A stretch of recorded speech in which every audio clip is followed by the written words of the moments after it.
A few sheets of A4. Well, the Barnier tactic all the way along is to keep stringing it out.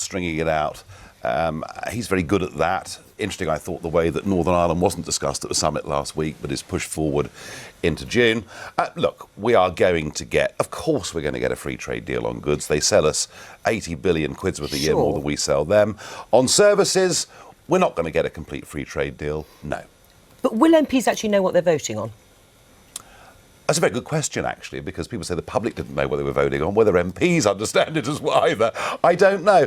Look, I think the big picture is that a year from today, we will leave the Treaty of Rome and the subsequent treaties, and we will be an independent country. And I think that, perhaps today of all days, is the thing that we need to sort of focus on. So we are going to leave the European Union.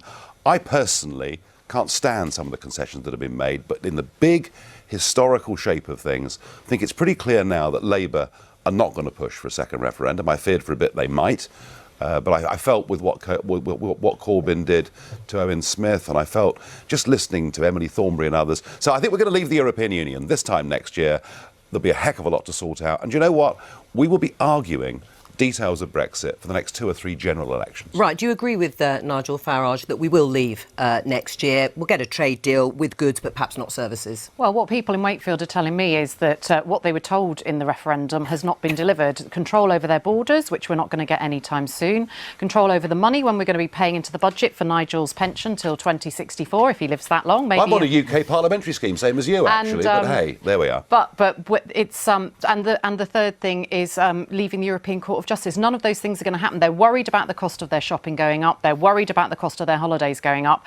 And Nigel wants to keep us focused on the big picture, because when you look at the small picture, UK businesses will be sat outside the rooms where decisions are taken that affect their goods, their chemicals, their customs. And these are going to be big problems for us. And when Nigel airily says we won't get a deal on services, that's British jobs that are going to be lost. That's going to be a problem. But that's going to be serious, isn't it? Nigel Farage doesn't think we'll get a deal that includes services. Nigel Farage, as wise as he undoubtedly is not the definitive position on what will or will not happen at the end of the Brexit process. So will we get a deal that includes services? I feel very confident we'll get a deal on services, because an awful lot of those manufacturing companies in the European Union actually raise finances in the City of London. They solve business disputes through our British legal system, using our British law firms. So we are and will always be a close economic partner of the European Union. I do think we will get a good trade deal that works for us and works for them, because that is the pragmatic answer. It's the obvious and pragmatic answer. Or how much detail do you think will be put in front of MPs like yourself in October? The Conservative peer George Bridges, who was one of the ministers actually in charge of Brexit until recently, has said it'll be a few pages of meaningless waffle, not a bridge to a clear destination, but a gangplank into thin air. Is he right? Of course, yes, I disagree with him fundamentally on that. What we will see, in October, there have been so many predictions of the things that won't happen, that are unachievable. We'll never get agreement on the money. We'll never get agreement on EU nationals. We'll never get agreement on British nationals. We'll never get agreement on this. And each and every time we've been told what we will never be able to achieve, the Prime Minister has come back and has one after another achieved all those so-called unachievable things. But that's not the answer to my question. What I'm trying to get to is what is going to be put in front of MPs in October? What will be in the deal? Will it be a few sentences, a broad outline? How much detail will there be for you guys to make a reasonable assertion of whether you want to support it? Well, the amount of detail in it is, of course, entirely dependent on what the negotiated position is between ourselves and the EU. So I cannot give you a definitive answer. Indeed, neither can George Bridges give you a definitive answer either, because it is part of the negotiation. But I have no doubt there will be enough detail for members of Parliament to make a serious assessment and decision about it. And if the Labour Party, Labour front bench, are saying that they're definitely going to agree with whatever comes before us. We have not said that. No, what your foreign secretary said. No, she's not in charge of that. I spoke to Keir Starmer about this yesterday. Our shadow foreign secretary said that. So Keir Starmer has been very clear that when it comes back to Parliament in October, and I'm very concerned about the nature and content of what will be in it, that all options will be on the table, including extending Article 50, including potentially another referendum, and including us us rejecting Another that deal. So well, those three options, all options are still on the table in October. Not according to the Shadow Foreign Secretary, Emily Thornberry, who seemed to clarify Labour's position on behalf of all of you. She said the difficulty is going to be with the meaningful vote in October. What it is we are going to be agreeing on. We have our 6 tests. If you hold up blah, blah, blah to the 6 tests, it will probably pass it. So Labour will probably vote for the deal. Well, collective responsibility applies in the Shadow Cabinet, and I've heard from Keir last night that a completely different position, and I hope that that position will be clarified. Whose position do we believe? I hope that Keir's position, because Keir's is the sensible position, we should not be signing up to a Tory Brexit deal in October, and we shouldn't be saying that now when we haven't even seen the terms of a deal. Why do you think Emily said that? I think she said it. She was tired at the end of a meeting. It was a throwaway remark. I think it's deeply unfortunate, and I think we need to be absolutely crystal clear on this, that there is a significant number of MPs across all parties in the House who are not intending to just nod this through. I think Labour being let's crystal be clear about one thing. There are about 4.5 million people. Oh, you've been pretty muddy. Who The voted, Tories and UKIP have been pretty muddy. 4.5 million people voted for Jeremy Corbyn last June who had voted Brexit the previous year.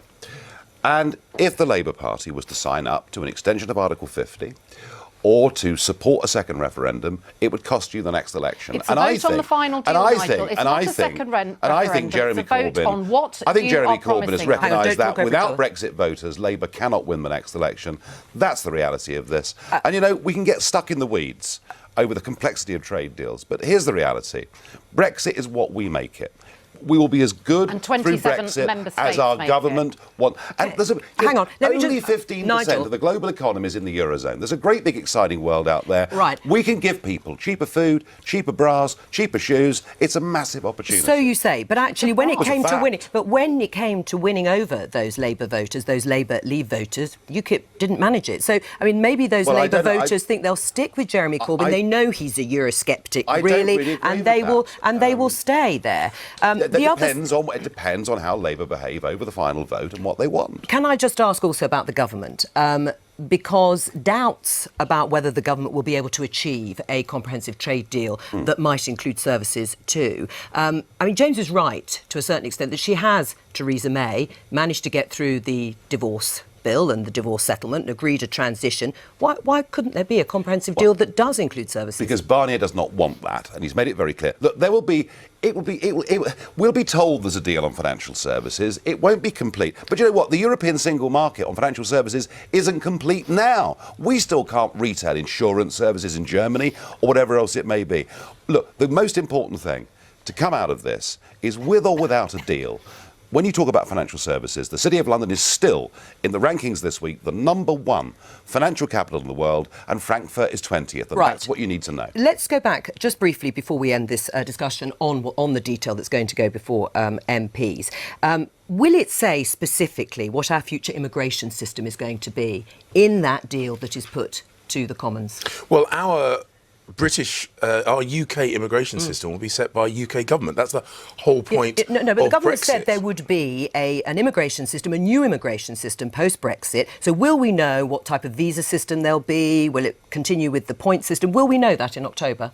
Well, the British government, the UK government, will define the UK immigration system, and actually what we nationally decide to do in terms of visas or permanent right to remain or whatever will be a domestic decision for the UK politicians, who will be held accountable at the general election, which is how it's meant to be. All right. Some of those border guards, the Home Secretary told the Home Affairs Committee, will be posted on the border in Wales, which implies that preparations for a no-deal Brexit include a border in the Irish Sea, which we have explicitly been told will not happen. Squaring the circle on Northern Ireland is still, I think, the biggest difficulty that the Prime Minister faces, and we'll see in June if she can do it.